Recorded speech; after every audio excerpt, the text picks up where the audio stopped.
नमस्कार, आप देख रहे हैं अनुभवी आंखें न्यूज और मैं हूं आपके साथ संतोष गुप्ता। आइए देखते हैं बिहार की कुछ बड़ी खबरें।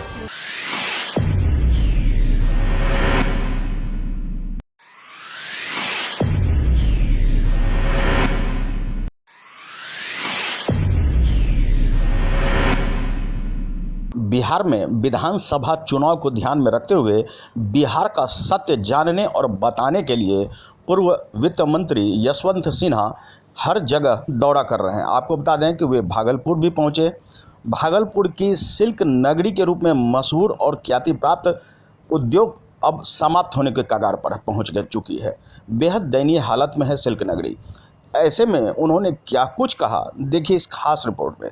जानिए कि आखिरकार नीतीश सरकार पर यशवंत सिन्हा क्यों बिफरे और क्यों बोल पड़े कि सीबीआई गड़बड़ झाला करती है। उन्होंने कहा कि बिहार के मुख्यमंत्री सीबीआई की सिफारिश सिर्फ इसलिए कर रही है ताकि उनकी सरकार स्थिर रहे और आगे भी उन्हें लाभ मिले। उन्होंने हाई कोर्ट को इस मामले में दखल देने के लिए भी कहा। जानिए अमरजीत कुमार की रिपोर्ट में कि यशवंत सिन्हा ने आखिरकार क्या क्या बिहार सरकार के ऊपर ठिकरा फोड़े। लगातार मैं समझता हूँ 3/4 बिहार का यात्रा हम लोग पूरा कर चुके हैं, 1/4 बाकी है। तो 25-26 जिला करीब हम लोग पूरी यात्रा शुरू किए हुए हैं। 2 महीने से लगभग हम समझते हैं। और लॉकडाउन चूँकि जनता लॉकडाउन है बिहार में, पूरे देश अनलॉकडाउन है। और इस हालत में हम लोग जो बाढ़ से पीड़ित हैं, जो उद्योग बंद हो गया बिहार में, जो लाखों लाख मजदूर बाहर चले गए, फिर बाहर से आए तो बीच में मौत हो गई। 300 लोग हमारे श्रमिक लोगों की जानें चली गई रेल पटरी पर, मालूम है पैदल चलने में। ये सारी समस्याओं को लेकर चाहे आज जीवन और जीविका बिहार में दोनों संकट में, उधर बंद करिए बातचीत, जीवन और जीविका दोनों संकट में। जीवन संकट है कोरोना से, जीवन संकट है बाढ़ से, जीवन संकट है अपराध से, और जीविका संकट में है बेरोजगारी से, क्योंकि कोई जीविका नहीं। आपके यहाँ भागलपुर में रेशम उद्योग नामी था, जर्जर हालत में है, पता करिए, आप तो खुद जानते भी होंगे। यहाँ बगल में चले जाइए, कटिहार में जूट मिल था, कटिहार का जूट मिल बंद हो गया। आप चले जाइए बनमनखी चीनी मिल, बिहार का लगभग 36 चीनी मिल था। बुरारू से लेकर वारिसलीगंज से लेकर आपको चनपटिया से लेकर बेतिया से लेकर मोतिहारी, आप चले ये मोतीपुर मुजफ्फरपुर, और सकरी चीनी मिल मधुबनी में, लोहट चीनी मिल, और फिर चले आइए यहाँ पर रैयाम चीनी मिल, अशोक पेपर मिल दरभंगा। पूरे बिहार का चित्र देखा जाए, एक एक करके उद्योग बंद हो गया इन 30 वर्षों में। शासक कौन है? जयप्रकाश नारायण आंदोलन के अनुयायी, जेपी अनुयायी के हाथ में सत्ता और शासन रहा एक छत्र। बड़ा भाई चाहे छोटा भाई, सीधा हिसाब हो गया। बड़े भाई और छोटे भाई जो शासन किए हैं, उस शासन में एक एक उद्योग बंद हो गया। लाखों हमारे श्रमिक भाई जो यहाँ रोजगार जिनको मिलता, उसका रोजगार छिन गया। बाहर जाकर रोजी रोटी के तलाश में आज हमारे लोग वहाँ कष्ट काट रहे हैं, बाहर चले गए बिहार से। अभी 3-3.5 करोड़ मजदूर आपके बाहर जाकर उन राज्यों की आर्थिक समृद्धि कर रहे हैं। चाहे गुजरात हो तो वहाँ सूरत में जाइए, पत्थर तराशने वाला मजदूर कौन है? हमारा है। कर्नाटक में लकड़ी का काम करने वाला कौन है? हाथी के दांत से एक कलाकारी वहाँ अपना मेधा का प्रयोग कर रहे हैं। आज चले जाइए महाराष्ट्र, पूरा बम्बई में आप देख लीजिए कौन लोग हैं, श्रमिक लोग। आज चले हरियाणा, आज पंजाब, दिल्ली, आसाम, सब जगह बिहार के लोगों को यहाँ रोजगार बंद कर दिया गया। सारे उद्योग धंधे बंद हो गए, एक एक कर इन 30 वर्षों में जयदे हुए। और इधर 15 साल में अभी सरकार का कहना है कि नहीं, जो बिहार में आ गया है 40 लाख लोग, उनको हम रोजगार उपलब्ध कराएंगे। अब लोग लौट रहे हैं, रोजगार उपलब्ध नहीं हुआ। अब सभी मजदूर हमारे धीरे धीरे जहाँ काम कर रहे थे वहाँ से मैसेज आया कि आप लोग आइए। अब ये लोग लौट गए। 15 लाख, 30 लाख, 40 लाख जो लोग आए थे, उसमें 20 लाख मजदूर को वहाँ से गाड़ी आती है ले जाने के लिए, वहाँ से बस आती है, और उसमें जा रहे हैं लोग निराश हो गए।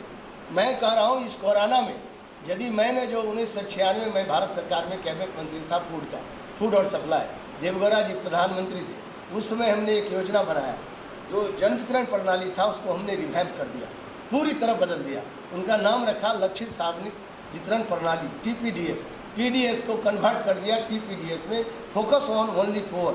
तो BPL APL के लिए 2 रुपये किलो गेहूँ और 3 रुपये चावल जो योजना मैंने लागू किया, जो अभी 36 करोड़ लोग इस भूखमरी से निजात पाए हैं, इसी योजना को डबल करके अभी नवंबर तक ये लोग चला दिए। चूँकि इनके पास आइडेंटिफिकेशन नहीं है कि BPL है कौन। BPL प्लानिंग कमीशन देता है इसका फिगर। उस समय मधु दंडवते थे जिसमें मैं कैबिनेट मिनिस्टर था, और वो सोशलिस्ट थे, समाजवादी थे। उन्होंने इस चीज़ को बना के हमको फिगर दिया BPL का, फिर हमने लॉन्च कर दिया, कैबिनेट में पास हुआ। आज यदि वह योजना नहीं होते, कहने का मतलब मेरा ये था, मैं अपने बात नहीं करना चाहता हूँ, तो आज भूखमरी हो जाती है। क्योंकि काम तो बंद हो गया, रोजगार नहीं है, तो कोरोना से तो बाद में मरते, 14 दिन 15 दिन 20 दिन लग जाता है मरने में, भूख से पहले लोग मर जाते यदि वो योजना नहीं होती। आज स्थिति ये है बिहार में, जो राजनेता समस्या खड़ा करेंगे वही नेता होगा, जो समस्या का निदान करेंगे वो नेता नहीं हो सकता है। चाहे बेरोजगारी बढ़ा दे, भ्रष्टाचार बढ़ा दे, चारों तरफ प्रशासनिक अराजकता बढ़ा दे, बाढ़ की समस्या हर साल हम लोग को झेलना पड़ता है। और आज कोरोना में देखिए इलाज का मामला, इलाज चाहे तो गांधी मैदान में यदि प्रकाश पर्व हो सकता है, तो क्या यहाँ मॉडल कोविड-19 का हॉस्पिटल का नया बेड बना करके वहाँ जल्दी से तुरंत गति से टेस्टिंग और वेंटिलेटर नहीं लग सकता है क्या? इच्छा शक्ति की कमी है सरकार को। और क्या वेटनरी कॉलेज में इतना बड़ा प्रांगण है, एयरपोर्ट के पास मीटिंग सभा होती रहती है लाखों का, वहाँ स्पेशल बेड लगा के नहीं किया जा सकता इलाज? हॉस्पिटल में जाते हैं NMCH में, तो कहता है यहाँ जगह नहीं है, चले जाइए PMCH। अब PMCH जब मरीज जाते हैं कोरोना, कहता नहीं यहाँ तो नहीं है भाई, ये स्पेशल हॉस्पिटल नहीं है, आप चले जाइए एम्स में फुलवारी शरीफ। इस दौर में कितने मरीज जिनका जांच भी हुआ है, किस तरह से 3-3 दिन लाश आपको नालंदा मेडिकल हॉस्पिटल में पड़ा रहा है, जो आप लोग खुद मीडिया के लोगों को जानकारी है कि क्या हालत है इलाज का। इसमें भी पूरा फेल्योर है। हम नहीं कहते हैं इलाज कोई वैक्सीन निकाल देगा, कम से कम प्राथमिक इलाज तो हो ही सकता था उनका, वेंटिलेटर तो दे सकते थे आप, जो होना होगा होता। लेकिन इलाज का भी प्रॉपर न टेस्टिंग हुआ, न वेंटिलेटर का अभाव है, पूरी तरह स्वास्थ्य विभाग लचर है। उधर तो देखिए रहे मुजफ्फरपुर में 150 बच्चे पिछली बार भी यही लेकर चले गए, तो रोज़ मौत को बुलाया जा रहा है। मेरा इसलिए कहना है जीवन भी संकट में है, चाहे स्वास्थ्य का मामला हो, बाढ़ का हो, अपराध का हो, और जीविका तो संकट में डाल दिया गया क्योंकि वो उद्योग को चालू नहीं किया गया। चीनी मिल में लाखों मजदूर आज इसमें इम्प्लॉयड थे। आपके यहाँ जो जूट मिल यहाँ कटिहार में था, कितना अच्छा जूट मिल था, आज रेशम उद्योग है, इनका हालत देख लिया जाए किस हालत में पड़ा हुआ है। ICU में चला गया है भागलपुर का रेशम उद्योग। ICU में मतलब घुटन हो रहा है उस उद्योग में, जो लोग भी उसमें इन्वॉल्व है। ये दुर्भाग्य की बात है।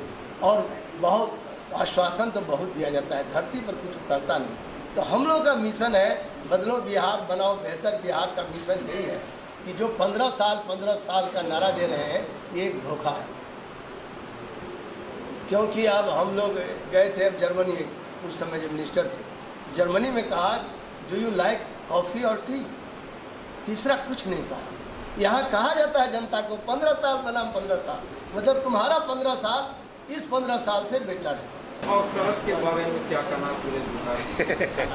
अच्छा किया, मैं भूल गया था, इस बुढ़ापे में अब कितनी चीज़ को याद। बिजली और जो 15 साल पूर्व थी, अभी की क्या स्थिति है? आप भी चुके आए गए हैं। देखिए हम 4 बार जिसमें कि एक परसों का दिन भी शामिल है, 4 बार दिल्ली से बाय रोड पटना आए।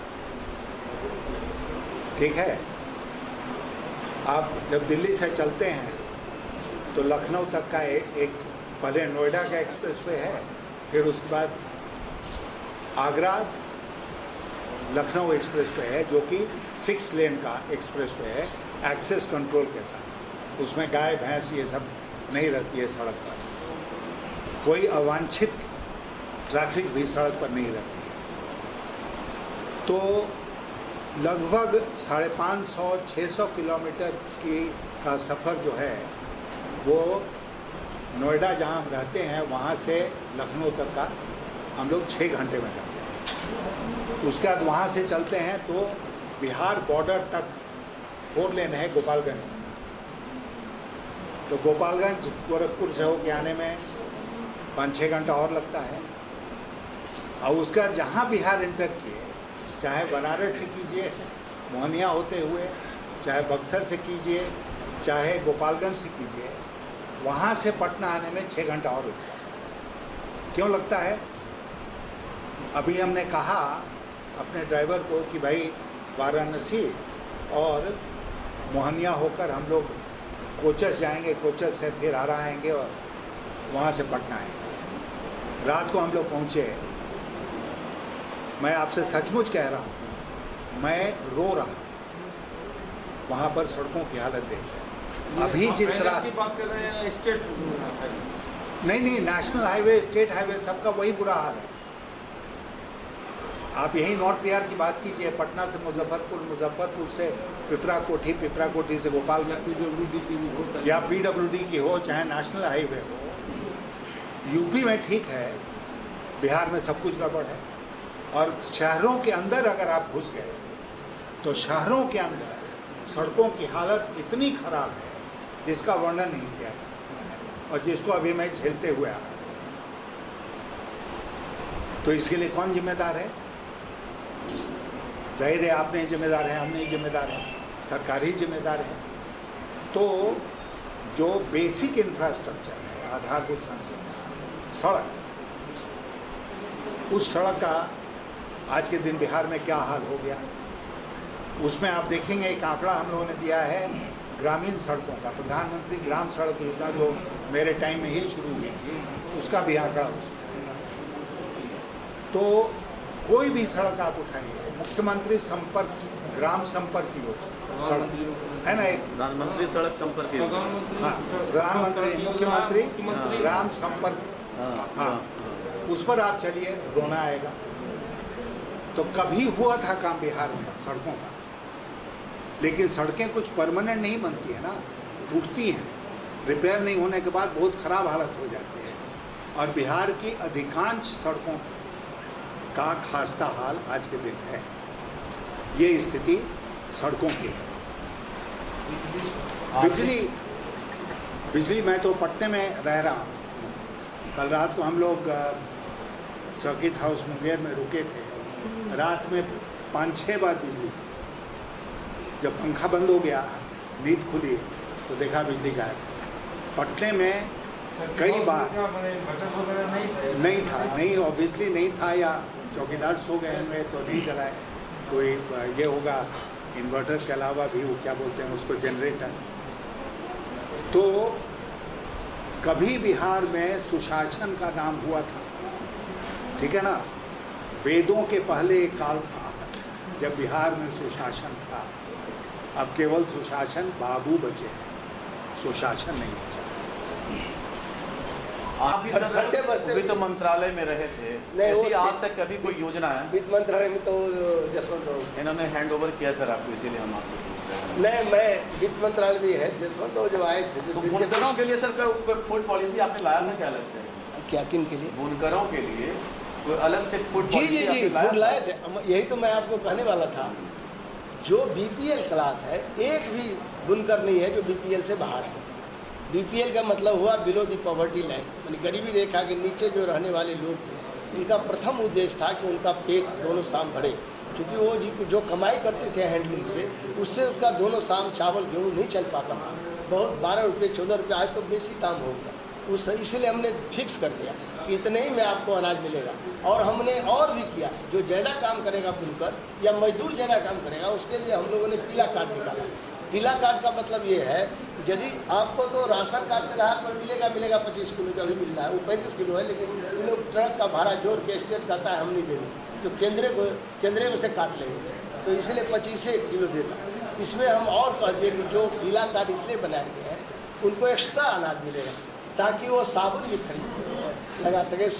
भय का आलम ये है कि बिहार की राजनीति और देश की राजनीति में भी एक बड़ा बदलाव आ गया। क्या बदलाव आ गया?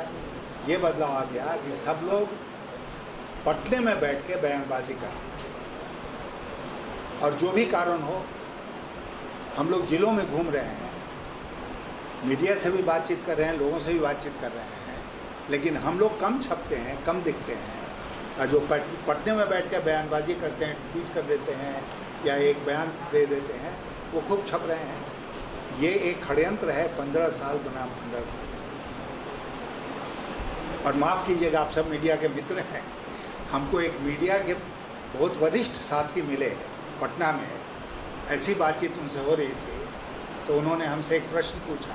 उन्होंने कहा कि आप जानते हैं क्या हर चैनल और हर अखबार का प्रधान संपादक का नाम क्या है? हमने कहा कि नहीं, ये जानकारी तो हमको नहीं है। तो उन्होंने बिहार के मुख्यमंत्री का नाम लेके कहा यही प्रधान संपादक है। अब वो कहाँ तक सत्य थे कहाँ तक नहीं, ये मैं आप लोगों के ऊपर छोड़ता हूँ, लेकिन ये उन्होंने कहा और आप ही के भी राजी थे। ठीक है, नाश्ता किया जाए। तो आज के लिए इतना ही। हमारे साथ बने रहिए और खुद को रखें अपडेट। तो देखते रहें अनुभवी आंखें न्यूज, और हाँ, पढ़िए भी अनुभवी आंखें अखबार। हमारे वॉलंटियर सदस्य बनिए और आधार कार्ड, वोटर कार्ड की फोटो कॉपी भेजते हुए हमें इस नंबर पर कॉल कीजिए 8826227802। लाइक और सब्सक्राइब करना ना भूलें दोस्तों।